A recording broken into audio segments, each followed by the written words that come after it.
Hey, you better turn your black ass around before I call the real police. The words sliced through the pristine morning air at Ocean View Estate's main entrance. Security guard Jerome Washington blocked Damon Clark's path, his hand resting on his radio like a threat. Damon stood in his tailored charcoal suit, designer briefcase steady in his grip, as Jerome made an exaggerated shooing motion toward the service entrance. "This gate's for people who actually belong here," Jerome continued, snapping his fingers repeatedly like calling a stray dog. "Staff entrance is that way, delivery boy." Behind Jerome, white residents flowed freely through the main gate. Elderly couples, young professionals, families with strollers. None received finger-snapping. None were called boy. None were redirected like unwanted livestock. Damon's expression remained calm, but his jaw tightened almost imperceptibly. This wasn't his first encounter with weaponized ignorance, but today felt different. Have you ever been treated like you don't belong in a place you actually own? 10:47 a.m. Board meeting starts in 73 minutes. Jerome's radio crackled to life as he pressed the button. "Marcus, got into a situation at the main gate. Need backup for a trespasser." Within 90 seconds, Marcus Thompson jogged over, his security uniform straining against his bulky frame. He sized up Damon with the practiced eye of someone who'd made assumptions his entire career. "What's the problem here?" Marcus asked, positioning himself to block any potential escape route. "This gentleman," Jerome emphasized the word with mock politeness, "claims he has business inside Ocean View. Won't use the appropriate entrance." Damon shifted his briefcase to his left hand. "I don't need an invitation to enter my own property." Both guards exchanged a look that spoke volumes. Marcus actually chuckled. "Your property?" Marcus shook his head. "Right, and I'm Denzel Washington." He turned to Jerome. "Did you ask for ID?" "Was just getting to that." Jerome stepped closer to Damon. "Sir, we're going to need to see some identification and proof of invitation, company policy." From her second-floor balcony, resident Sarah Mitchell watched the confrontation unfold. Something about the scene felt wrong. Not the security response, but the calm confidence radiating from the man in the suit. She pulled out her phone and opened Instagram Live. "Good morning, followers. We've got some drama happening at the Ocean View main gate," she whispered into her phone. "Security's dealing with someone who, well, you can see for yourself."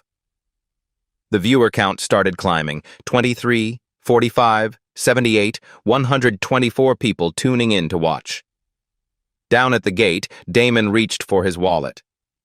As he opened it, a platinum key card caught the morning light, but neither guard noticed. They were focused on his driver's license. "Damon Clark," Jerome read aloud. "Address shows West End, Richmond." He looked up suspiciously. "That's nowhere near here." "My primary residence is in West End," Damon replied evenly. "This is my business property." Marcus snorted. "Business property? What kind of business are you in, Mr. Clark?" "Development. Development." Marcus repeated the word like it tasted sour. "What kind of development? Landscaping? Construction cleanup?" Through the gate's wrought iron bars, more residents had gathered. Janet Kim from Villa 47 started recording from her phone. The confrontation was drawing an audience, and Jerome seemed to feed off it. "Look, buddy." Jerome's voice grew louder, performing for the crowd. "I don't know what game you're playing, but this is a private community. These folks," he gestured toward the gathering residents, "they pay serious money to live here. We keep the riffraff out." Damon's phone buzzed. A calendar alert. "Board meeting. Ocean View Development Corp. 12:00 p.m. He glanced at it, then checked his watch. The gesture wasn't lost on Marcus. "You got somewhere important to be?" Marcus asked mockingly. "Late for your shift?" Sarah's live stream had jumped to 347 viewers. Comments flowed past her screen. "This is so messed up. Why are they treating him like this? Call the news! Those guards are power tripping." "Guys, this is getting intense," Sarah whispered to her phone. "They've been at this for like 10 minutes now." Back at the gate, Jerome had called the main security office. "Yeah, Linda, we need you down at the main entrance. Got a persistent trespasser who won't leave." Property manager Linda Rodriguez was having her morning coffee when the call came in. She'd worked at Ocean View for 6 years, prided herself on maintaining order. Trespassers were rare, but when they happened, swift action prevented bigger problems. She arrived in her golf cart, clipboard in hand, ready to resolve whatever situation her security team couldn't handle. Linda had dealt with persistent solicitors, lost delivery drivers, even the occasional ex-spouse trying to cause drama. This would be no different. "Gentlemen, what's the situation?" she asked, not looking at Damon. "This individual claims he owns property here," Jerome explained. "Won't provide proper documentation, won't use the service entrance." Linda finally looked at Damon. Really looked. Well-dressed, expensive briefcase, confident posture. Not the typical trespasser profile, but appearances could deceive. Rich people sometimes sent representatives, and those representatives sometimes got ideas above their station. "Sir, I'm Linda Rodriguez, property manager. Do you have documentation proving you're authorized to be here?" Damon opened his briefcase. Inside, thick legal documents were visible with Ocean View Development Corporation letterhead. He started to retrieve them. "Those could be fake," Jerome interrupted. "Anyone can print fancy letterhead." The crowd was growing. Sarah's viewer count hit 1,200.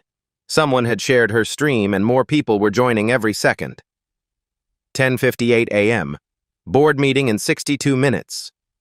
Linda's radio buzzed. "Linda, we've got someone at the North Gate asking about a board meeting today. Says they're looking for Mr. Clark?" Jerome's expression hardened. "Convenient. Real convenient timing." He moved closer to Damon, close enough that their conversation became private. "Look, I don't know what scam you're running, but it ends now. You can leave on your own, or I can call Richmond PD and have you arrested for trespassing and disorderly conduct." Damon met his gaze steadily. "Make the call." The challenge hung in the air. Jerome had expected backing down, pleading, or anger. He hadn't expected this quiet confidence that seemed to come from somewhere deeper than pride. "Marcus, call the police," Jerome ordered. "Tell them we have a suspicious person refusing to leave private property." As Marcus reached for his radio, something caught his attention. Damon's Tesla was parked just outside the gate, and he could see the license plate clearly now. OVC CEO1. Marcus paused, finger hovering over the radio button. "Jerome, you see that plate?" But Jerome was already speaking into his own radio, too committed to his course of action to notice his partner's hesitation. "Richmond PD? We need units at Ocean View Estates, 1847 Riverside Drive. Trespassing in progress." 2 Richmond PD cruisers pulled up to Ocean View's main gate within 8 minutes. Officers Bradley Chen and Maria Santos stepped out, their presence instantly shifting the crowd's energy. Sarah's live stream viewer count spiked to 2,147 as word spread across social media. "Officers, thank you for responding so quickly." Linda Rodriguez stepped forward, clipboard clutched like armor. "We have a trespassing situation. This individual refuses to leave private property despite repeated requests." Officer Chen surveyed the scene. A well-dressed black man surrounded by security guards, property manager, and a growing crowd of residents recording everything on their phones. His 15 years on the force had taught him to read situations carefully. "Sir, what's your name?" Chen addressed Damon directly. "Damon Clark." "Mr. Clark, what brings you to Ocean View Estates today?" "I have a board meeting at noon. I own property here." Jerome couldn't contain himself. "Officers, he's been claiming he owns the entire development. When we asked for proof, he showed some papers that could be fake." Officer Santos noticed the Tesla parked outside the gate. "Mr. Clark, is that your vehicle?" "Yes." She walked over to examine the license plate. OVC CEO1. Her partner joined her, and they exchanged a meaningful look. "OVC," Chen murmured. "Ocean View Corporation?" Before they could process this information further, more residents had gathered. The crowd now included 12 people, all recording. Someone had called Channel 8 News. Their van was already pulling into the parking area across the street. Janet Kim pushed closer to the front of the crowd. "I've lived here 3 years," she announced loudly. "Never seen this man before." "Same here," agreed Robert Manning from Villa 23. "If he really owned property, wouldn't we know him?" The comments emboldened Jerome. "See, the residents don't even recognize him." Sarah continued narrating for her live stream audience, now over 400 viewers strong. "Guys, this is crazy. Police are here, news vans are showing up. This black man says he owns property here, but nobody believes him." Comments flooded her screen. "This is 2025, not 1955. Sue them all. Where are the lawyers? This is going viral." 11:15 a.m. Board meeting in 45 minutes. The pressure was mounting. Damon could feel dozens of eyes on him, phones capturing every micro-expression. One wrong move, one flash of anger, and this situation could spiral beyond control. The weight of representation, carrying the dignity of every black professional who'd faced similar moments, settled on his shoulders. Linda Rodriguez sensed the growing attention and made a calculated decision. Better to escalate quickly and end this before it becomes a bigger spectacle. "Officers, I'm formally requesting this individual be removed from private property. He has no authorization to be here." Officer Chen looked uncomfortable. The license plate bothered him, but procedure was procedure. "Mr. Clark, do you have any documentation proving you have legitimate business here?" Damon opened his briefcase again. This time, he pulled out a thick folder containing property deeds, corporate documents, and legal papers. But as he handed them to Officer Chen, Jerome intercepted. "Those documents need to be verified," Jerome insisted. "Anyone can create fake paperwork." He snatched the papers from Chen's hands before the officer could examine them properly. The crowd pressed closer, phones capturing Jerome's aggressive gesture. "Sir, please return those documents to the officer," Santos said firmly. But Jerome was flipping through pages, his confidence growing. "Look at this. Signatures, official seals, pretty elaborate fake job. Probably cost him a few hundred to have these made." The insult hit its mark. Several residents nodded approvingly. This confirmed their assumptions. An elaborate con game by someone trying to gain access to their exclusive community. "Jerome's right," Linda added. "We've had sophisticated scammers before. They study our community, create fake documents, even research our residents' names." Damon's jaw tightened. 6 months ago, he donated $50,000 to the Richmond Police Foundation. 3 months ago, his company had sponsored their annual charity golf tournament. Now 2 of their officers were watching his legal documents get dismissed as fake without proper examination. 11:23 a.m., board meeting in 37 minutes. The crowd was getting restless.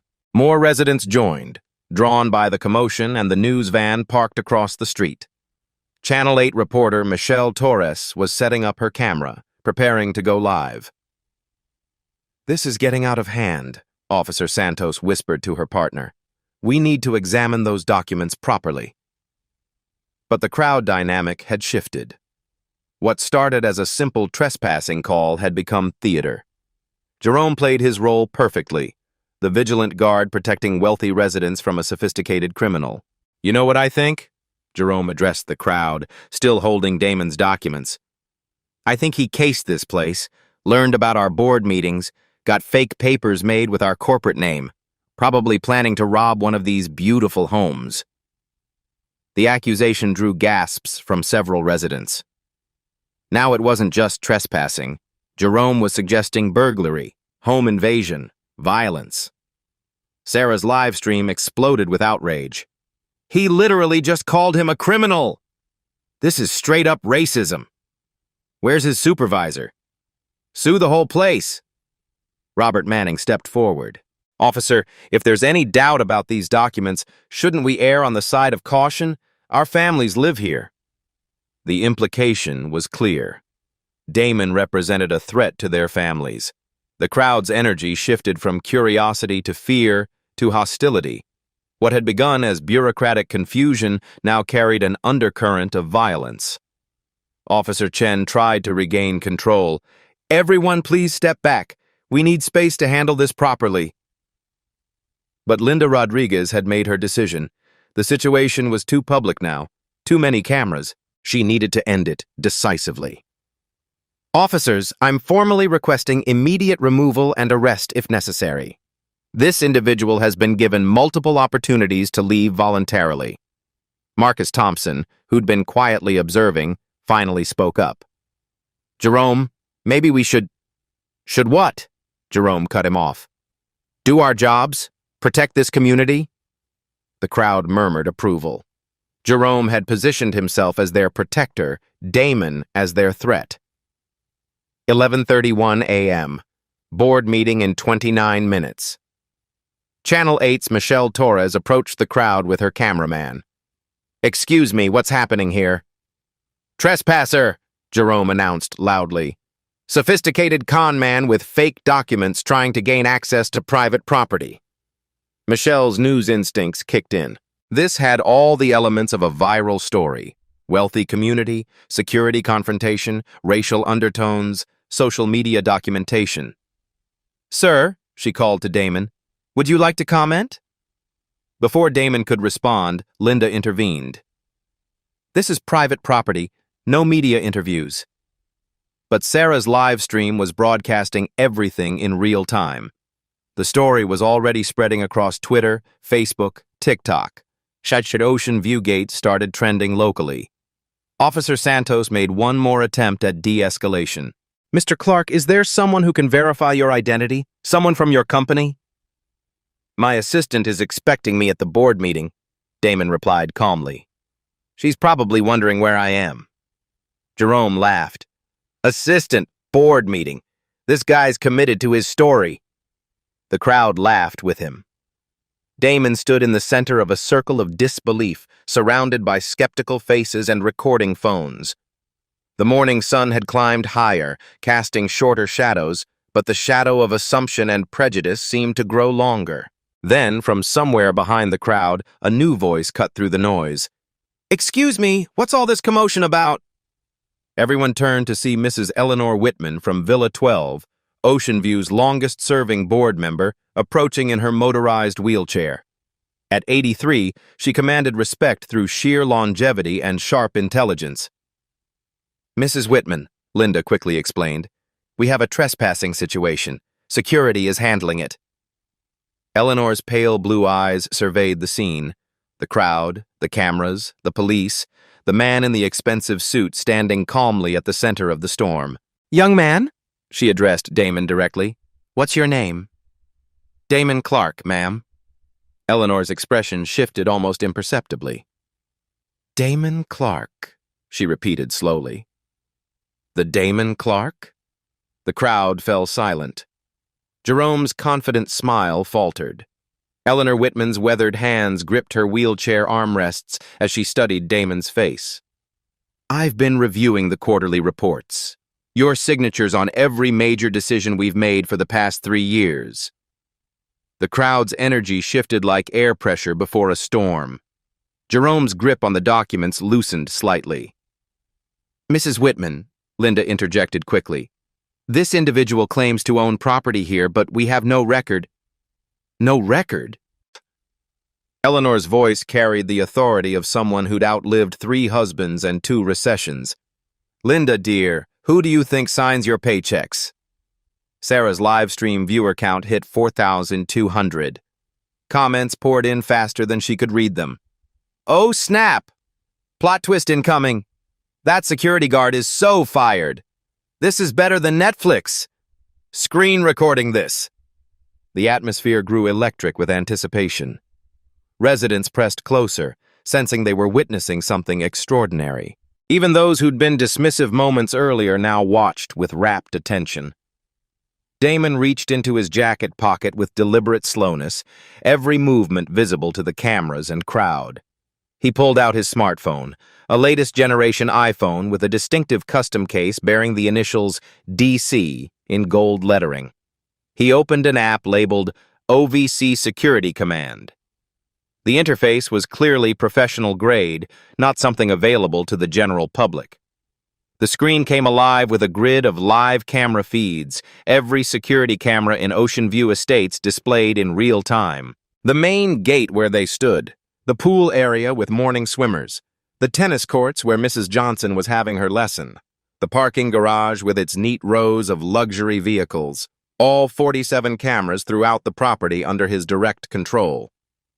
"Officer Chen," Damon said calmly, his voice carrying newfound authority, "I am Damon Clark, CEO and majority owner of Ocean View Development Corporation, the man whose signature built this entire community from the ground up." He turned the phone screen toward the crowd. Camera feed 12 showed their exact location from above, every face, every phone, every gesture being recorded in high definition. The aerial perspective was unmistakable proof of surveillance access. The collective gasp was audible. Residents who'd been recording began lowering their phones, suddenly aware they'd been documenting their own community's security failure in real time. The power dynamic had completely reversed. "Jerome Washington, employee ID 4247, Damon continued, his voice never rising above conversational level but carrying the weight of absolute authority. "Hired February 15th, 2023, after passing a background check and 3 interviews. Base salary $48,000 annually, plus overtime opportunities. Performance reviews indicate satisfactory ratings until recent disciplinary issues began escalating." Jerome's face had drained of color, but Damon wasn't finished with the personnel details that only a true employer would possess. "Marcus Thompson, employee ID 4251, hired August 3, 2022, through our partnership with Richmond Security Solutions. Base salary $52,000 annually.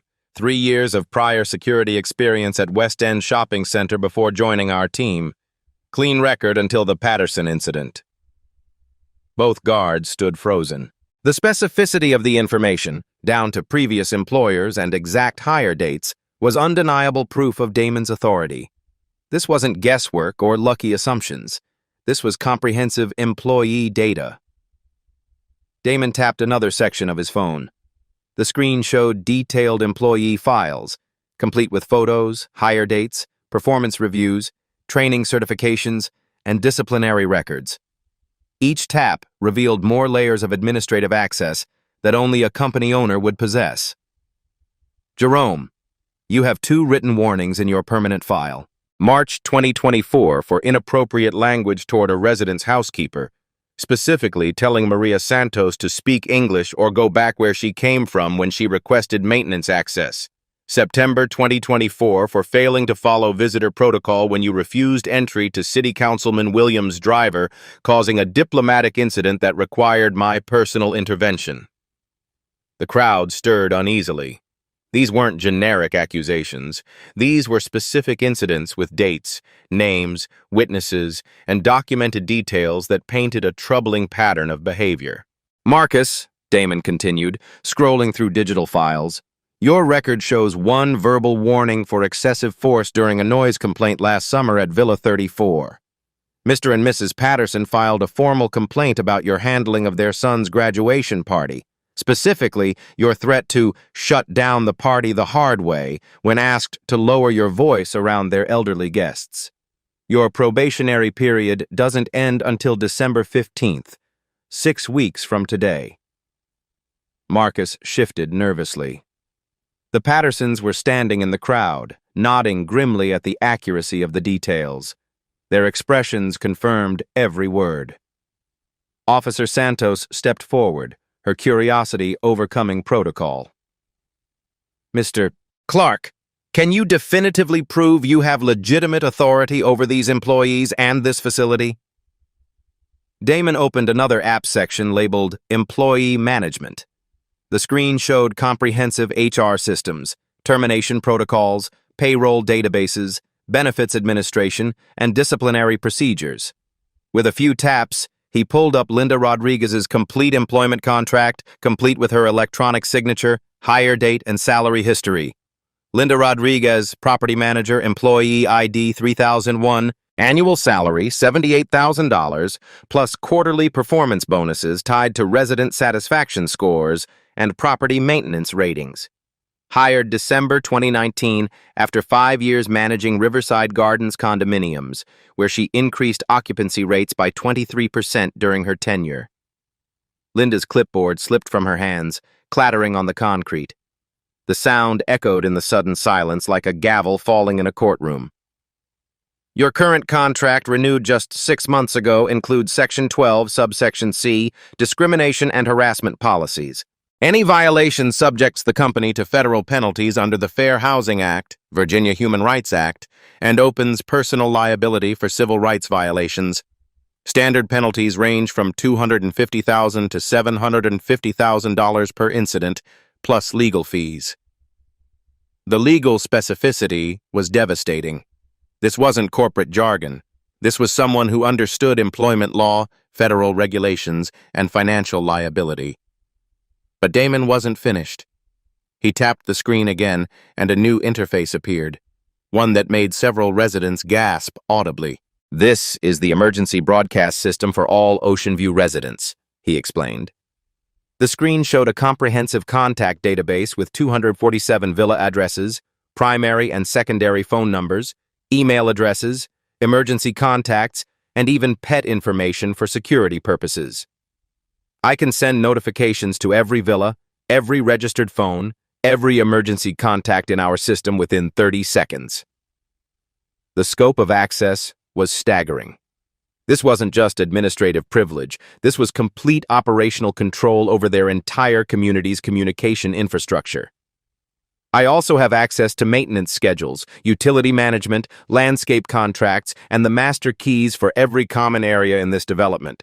The quarterly board meeting that starts in," he checked his watch with practiced precision, "18 minutes will address several key issues affecting our $47 million annual operation." The financial figure hit like a thunderbolt. $47 million wasn't a number someone fabricated on the spot. "We'll be discussing the new playground equipment installation budget of $47,000, approved last month. The pool renovation approval for $183,000 in upgrades, scheduled to begin in January, the tennis court resurfacing project at $34,000, and most relevantly, the annual security contractor review that determines whether we renew Apex Security Services' $240,000 annual contract, or find a new company." Jerome's breathing had become shallow and rapid. Marcus looked like he might need medical attention. The financial stakes of their actions were becoming crystal clear. Eleanor Whitman smiled for the first time since arriving, clearly enjoying the dramatic revelation. "Mr. Clark, I believe you're running late for our meeting, though I suspect this incident will be added to today's agenda as an emergency item requiring immediate board action." But Damon held up one finger, indicating he had one final revelation that would complete the picture. "Actually, Mrs. Whitman, there's one more thing the board, and everyone here, needs to understand about today's events." He opened his phone's recording app. A red recording icon showed it had been active for the past 39 minutes and 27 seconds, documenting every word, every insult, every assumption made about his character and legitimacy. Virginia Code Section 19.262 establishes single-party consent for audio recordings, he announced with the precision of someone who'd consulted legal counsel. "I've been documenting this entire interaction for legal compliance, employee training purposes, and potential civil rights documentation." The legal citation carried enormous weight. This wasn't just casual recording. This was evidence gathering by someone who understood jurisprudence, liability, and corporate governance.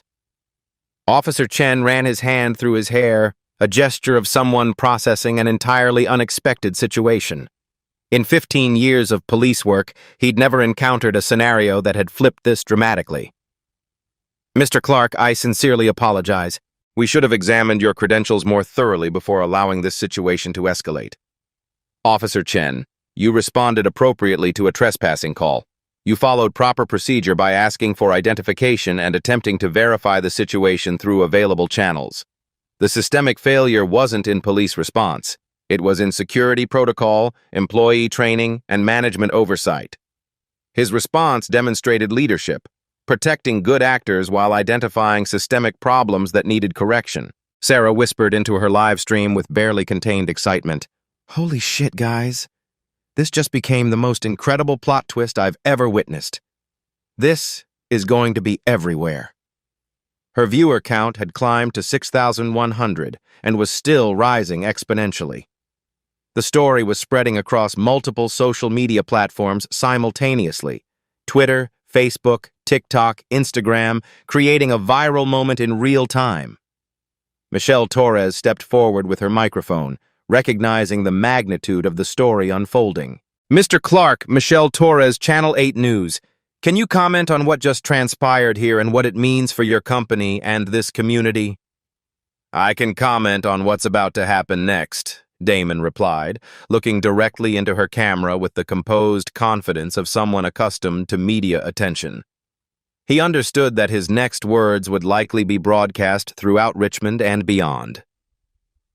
"This incident represents a comprehensive failure in our security protocols, employee training procedures, and management oversight systems. As CEO of Ocean View Development Corporation, I take full responsibility for ensuring this never happens again to any resident, visitor, or service provider in our community."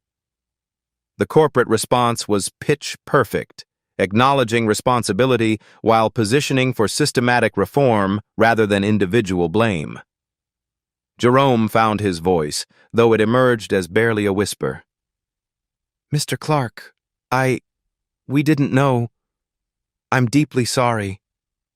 "Jerome, apologies don't address systemic failures," Damon replied, his tone remaining professionally calm.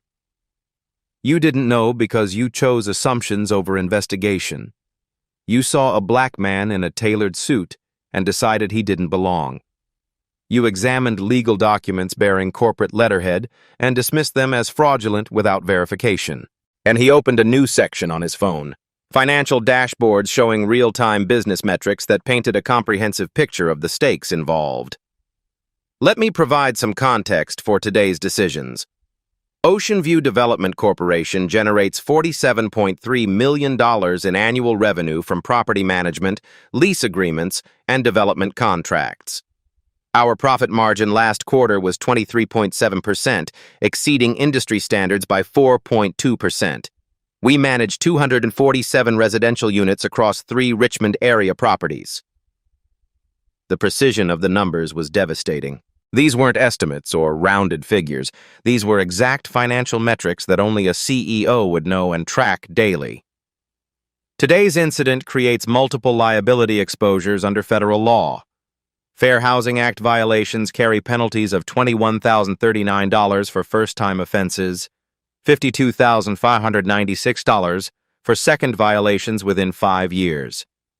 Since Jerome has documented a pattern of discriminatory behavior, we're looking at maximum penalties plus legal defense costs. Linda Rodriguez stepped forward, desperation creeping into her voice. "Mr. Clark, surely we can resolve this internally. No need to involve federal authorities or legal." "Linda, you just demonstrated exactly why this escalated," Damon interrupted smoothly. "Your first instinct is damage control rather than accountability. That's a fundamental management failure requiring immediate correction." He tapped his phone screen, accessing what appeared to be comprehensive employment termination protocols with legal safeguards built in.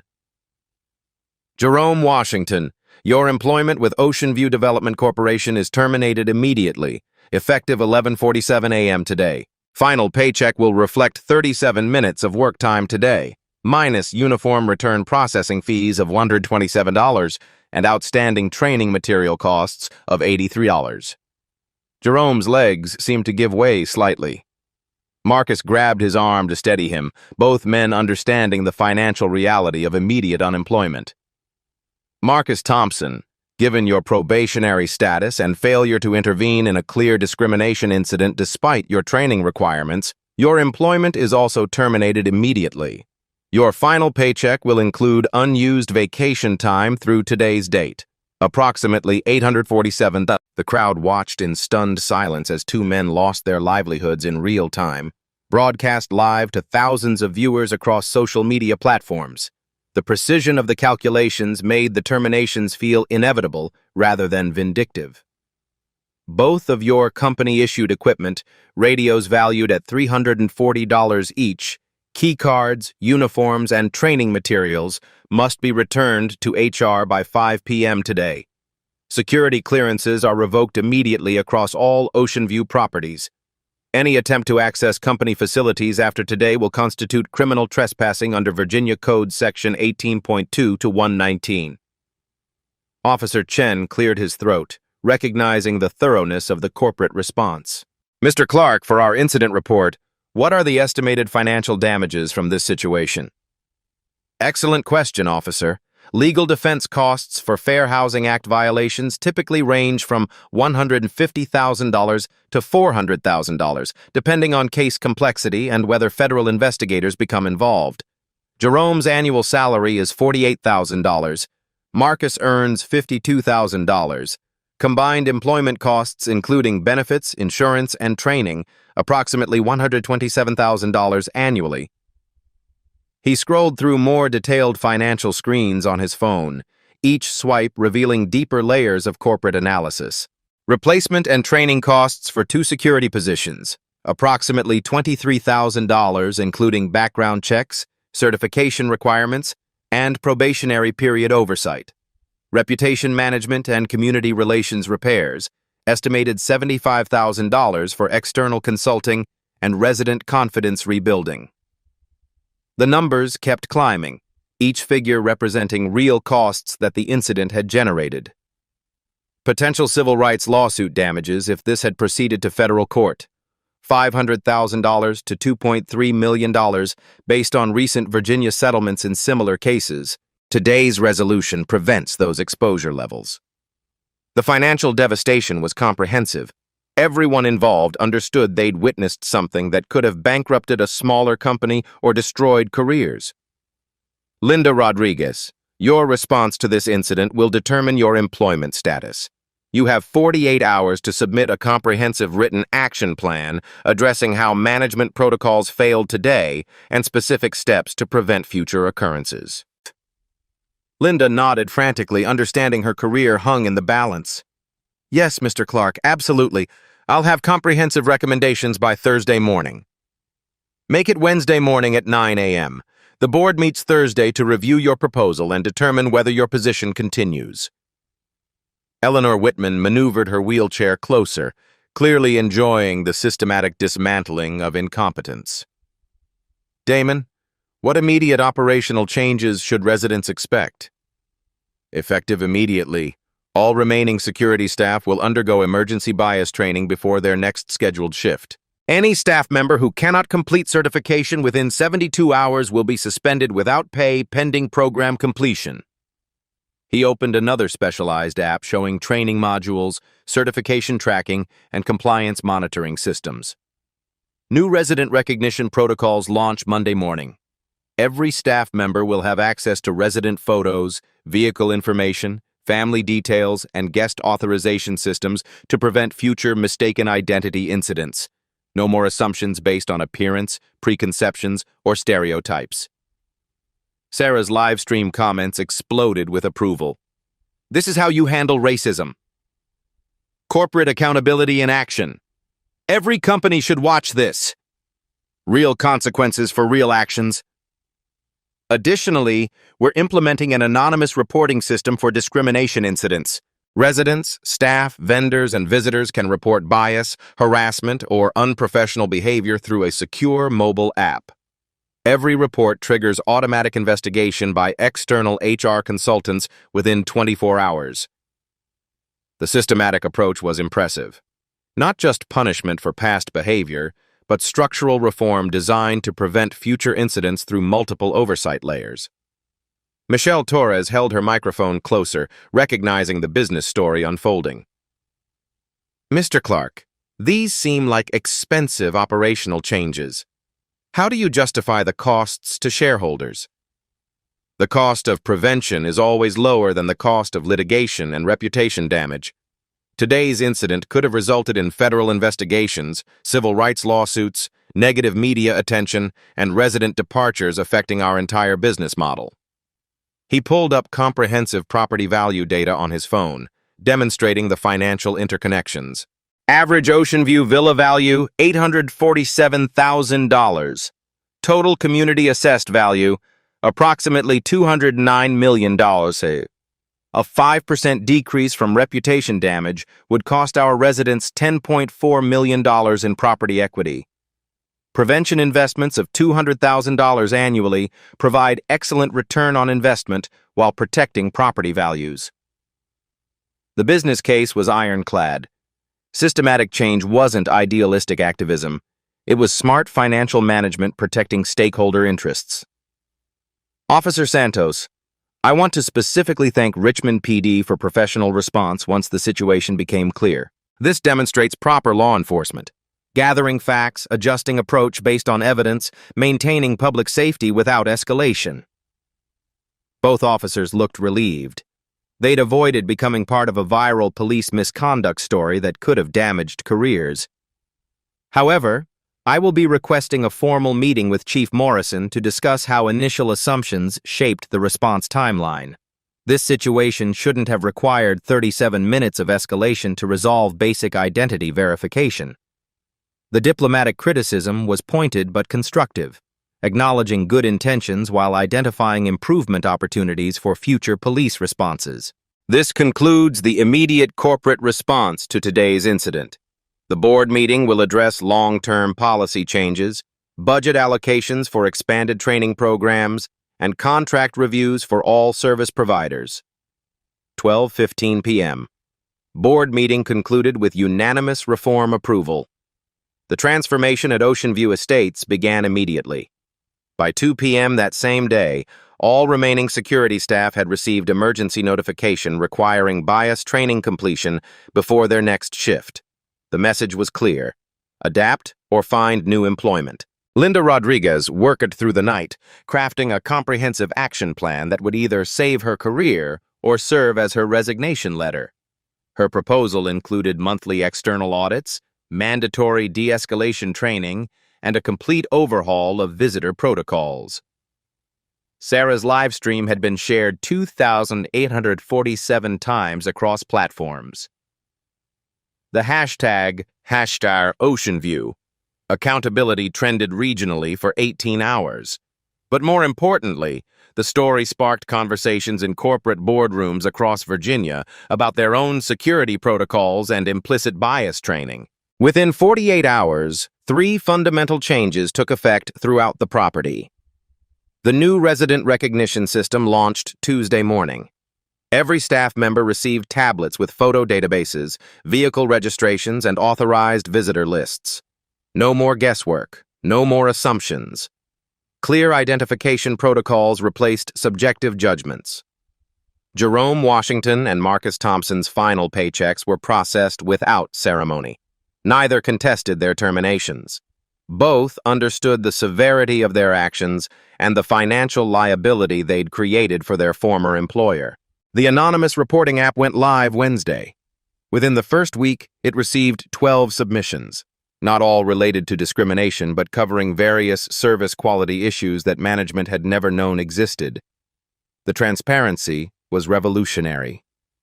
Eleanor Whitman presented the board's formal response to the community. This incident revealed gaps in our operational excellence that required immediate correction. We've implemented systematic changes to ensure every person who enters Ocean View receives respectful, professional treatment. The board had voted unanimously to increase the annual security budget by $180,000, enough to hire better-trained staff, implement new technology, and maintain ongoing education programs. Local media coverage extended beyond the initial incident. Channel 8 ran a follow-up story featuring other Richmond area property management companies adopting similar anti-discrimination protocols. The business case for inclusive policies was spreading. Dr. Marcus Williams from Virginia Commonwealth University's Business Ethics Program contacted Damon directly. Your company's response demonstrates how to transform crisis into opportunity. We'd like to include this case study in our MBA curriculum. The NAACP legal consultation Damon had scheduled resulted in Ocean View becoming the first property management company in Virginia to receive voluntary civil rights certification. The external validation strengthened both legal protection and marketing positioning. Property values remained stable. In fact, inquiries from prospective residents increased 23% over the following month. Families specifically mentioned Ocean View's commitment to inclusive community standards as a deciding factor in their housing choices. The ripple effects extended beyond real estate. Apex Security Services, facing potential contract termination, implemented company-wide bias training for all employees. Their CEO personally apologized and committed to new oversight protocols. Robert Manning organized a community meeting where residents could discuss the incident openly. "We learned something important about ourselves that day," he told the group. "Silence isn't neutrality. When we see unfairness, we have to speak up." Most surprisingly, the incident strengthened community bonds rather than dividing residents. People began introducing themselves to neighbors they'd never met, recognizing that assumptions had prevented genuine connections. Linda Rodriguez's action plan impressed the board sufficiently to retain her position, though with modified responsibilities that included monthly bias auditing and staff oversight. Her near termination had been a wake-up call about management accountability. The new security staff hired to replace Jerome and Marcus came from diverse backgrounds with extensive customer service training. Their first month of work generated 0 complaints and several commendations from residents. Sarah continued live-streaming community events, but her follower count had grown substantially. Her documentation of positive changes at Ocean View became a model for social media accountability journalism. Michelle Torres won a regional journalism award for her coverage of the incident and its aftermath. Her follow-up reporting on corporate responses to discrimination had sparked similar accountability measures at other Richmond businesses. 3 months later, the Virginia Fair Housing Council invited Damon to speak at their annual conference. His presentation, From Crisis to Culture Change, became required viewing for property management professionals statewide. The most meaningful change was atmospheric. Visitors to Ocean View consistently commented on the welcoming professional treatment they received. The community's reputation shifted from exclusive to inclusive, maintaining high standards while embracing diversity. Real-life stories like this demonstrate how individual courage can create systemic change. Black stories matter not just for representation, but for the powerful lessons they teach about dignity, leadership, and transformation. One resident summed up the transformation perfectly. "We thought exclusivity meant keeping people out. Now we understand it means bringing out the best in everyone who enters our community." 6 months later, Damon Clark stood at the same entrance where Jerome Washington had called him boy and snapped his fingers like summoning a dog. The marble pillars looked identical, but everything else had changed. The new security team greeted him with professional courtesy. "Good morning, Mr. Clark. The board meeting materials are ready in the conference room." No assumptions, no confrontations, just competent service built on respect rather than stereotypes. The transformation extended far beyond Ocean View's gates. 23 other property management companies across Virginia had adopted similar anti-discrimination protocols after studying Damon's systematic response. The ripple effect of one morning's courage had created industry-wide change. Ocean View's property values had increased 12% over 6 months, higher than any comparable community in Richmond. Prospective residents specifically cited the inclusive culture as a key factor in their decisions. Excellence and equity had proven to be complementary rather than competing values. Eleanor Whitman often reflected on that transformative morning. Damon showed us something profound that day. Real power doesn't announce itself with volume or violence. It reveals itself through quiet competence and strategic action. The incident had become a case study in business schools, civil rights organizations, and corporate training programs. But more importantly, it had changed how thousands of people thought about assumptions, dignity, and systemic change. Sarah Mitchell, whose live stream had documented the entire confrontation, now hosted a weekly show called Accountability in Action.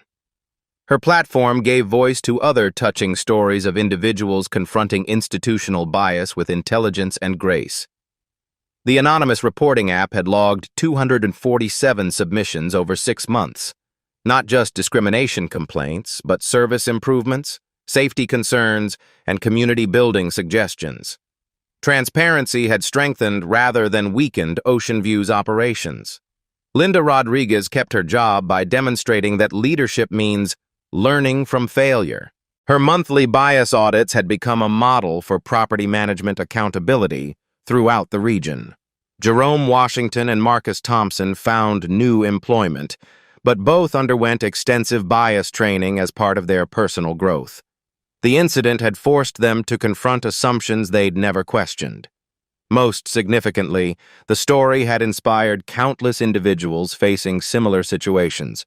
The comments on Sarah's viral video revealed hundreds of people who'd experienced comparable discrimination but hadn't known how to respond effectively. Damon's approach, calm, documented, strategic, provided a blueprint for transforming humiliation into systematic change. Intelligence over intimidation, documentation over drama, sustainable reform over symbolic gestures. The lesson resonated across communities. Real change happens when preparation meets opportunity, when individuals refuse to accept "that's just how things are" as an acceptable answer. These life stories matter because they demonstrate the power of quiet dignity combined with strategic action.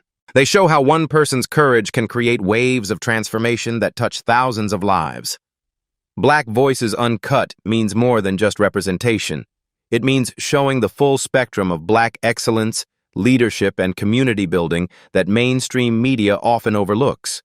Every person who faces discrimination has choices: retreat in silence, respond with anger, or channel the experience into systematic change that prevents others from enduring the same treatment. Damon chose transformation. His example shows that real victory doesn't come from winning individual battles, but from changing the systems that create those battles in the first place. The security cameras that once recorded his humiliation now monitor a community built on respect, professionalism, and genuine inclusivity. The transformation was complete, permanent, and replicable. 6 months ago, assumptions nearly destroyed a man's dignity. Today, those same assumptions have been systematically dismantled through policy, training, and cultural change. This is what justice looks like in 2025. Not perfect, but persistent. Not immediate, but inevitable when good people refuse to accept discrimination as normal. Your voice matters in these conversations. Share your own experiences with workplace discrimination, housing bias, or moments when you've witnessed courage confronting prejudice. Your real-life stories have the power to inspire others and create accountability.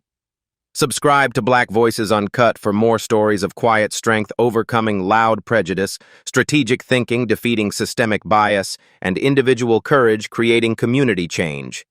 Hit that share button if this story resonated with you. Every share amplifies these important conversations and helps create the cultural change we need. Comment below. When have you seen someone transform a discriminatory situation into positive change? What systematic reforms has your community implemented to address bias? Change happens one story at a time, one share at a time, one conversation at a time.